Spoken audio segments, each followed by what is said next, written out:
Got hockey legend Pat LaFontaine, played on all three New York hockey teams in his career, and Olympic gold medalist Jansen, skating champion.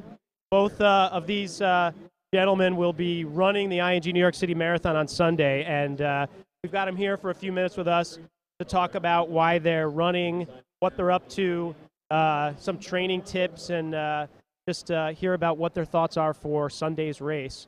So my first question to Pat, tell us a little bit why you got involved in this. Well, I got involved. It's a win-win for me. I love to train and exercise. Always wanted to do a marathon. I've only heard great things, and the fact that ING, actually called the ING Marathon now, is involved with a program called Run for Something Better. Go at places.com. Kids out who are struggling or obese, creates programs all over the United States, especially in the areas where they have these marathons, to give these kids a chance and an opportunity and environment to get out and exercise, and the importance of exercising and bringing that awareness out. So to be able to run in the race, to do a marathon here in New York City, which I've always hoped to do and wanted to do, and to help ING and help Run for Something Better program, it was a win-win, so I'm proud to be here. Fantastic. Now, Dan, health and fitness, important for you too, and this kind of a reason why you're running? Yeah, it really is, and it always has been. I obviously had a very physical sport that I trained for all the time, but I never lost the desire to sort of stay fit, and so marathon is obviously more than just staying fit, but it's a great challenge. It's something to, after competing at that level for so long, it's nice to get back and, no dreams about competing and doing well in terms of finishing here, but now you can set your own goals and run as fast as you want to run or you think you can run. And again, but number one cause that Pat and I are doing this is for the Run for Something Better, for the kids, and trying to pass on what we've grown up with, which is health, fitness, being active, and if we can pass that on to kids these days, it's very important for them and their lives. That's great. Skating has to be a lot different whether you're speed skating or playing hockey than training for a marathon. I'm curious, and I'm sure everybody tuning in is probably curious, how you train. Do you do anything special while you're prepping for a marathon like this? Well, this year's been tough. I've been going through a nagging injury. I have great respect for any runners and marathoners that put in the time. It's totally different. Dan and I were talking earlier. We're really anaerobic athletes being taught to become aerobic athletes. We're used to doing more power moves, not endurance, and so it's something that I've had to learn in the last 5 or 6 years since I started running, doing triathlons and doing marathons. It's a totally different muscle set.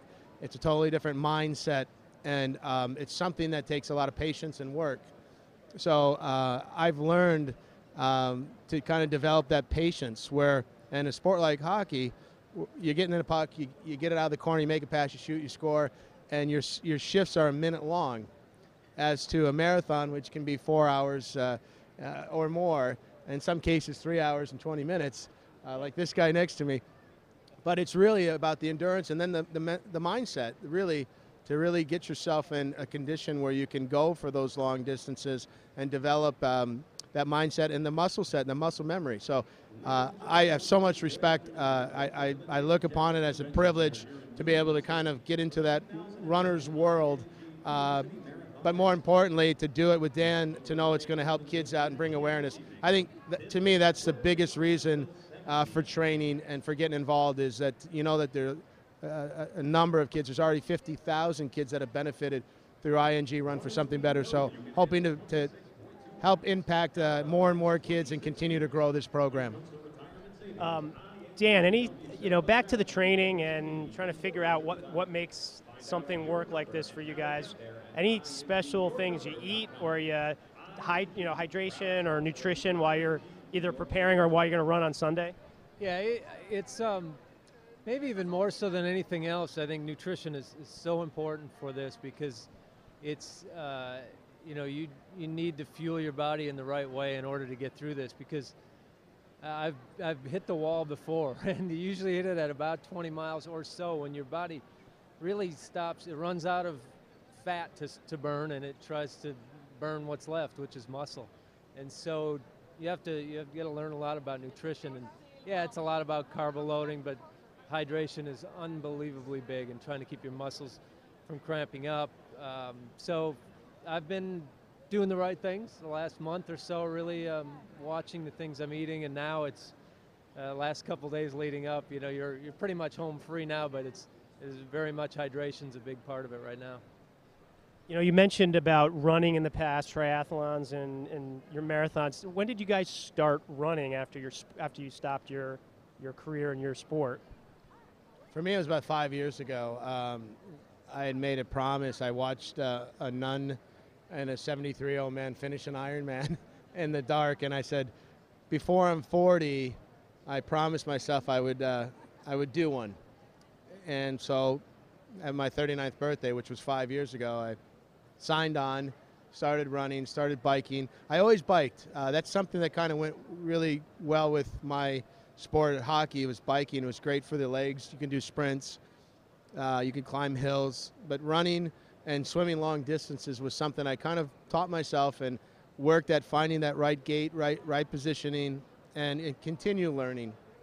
But I think the more you do it, the more your muscle has memory and trains in that capacity, the better that you do become. And I've learned it, and probably more than anything, it's an appreciation for those athletes.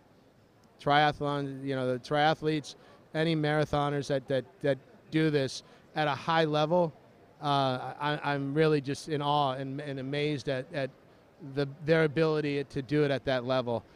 So I just feel like it's fun to be a participant, to watch, to associate, and to do a marathon like this. And like I said earlier, you know, orangelaces.com, keep supporting the kids, and that's really, and I can honestly say I got involved with the triathlons, and it ended up turning out to help the foundation I do, Companions in Courage, to benefit kids in children's hospitals. So I really only do these races for a higher purpose, and that's for the kids. Trust me, I've hit my head really hard, but I don't need to be doing this.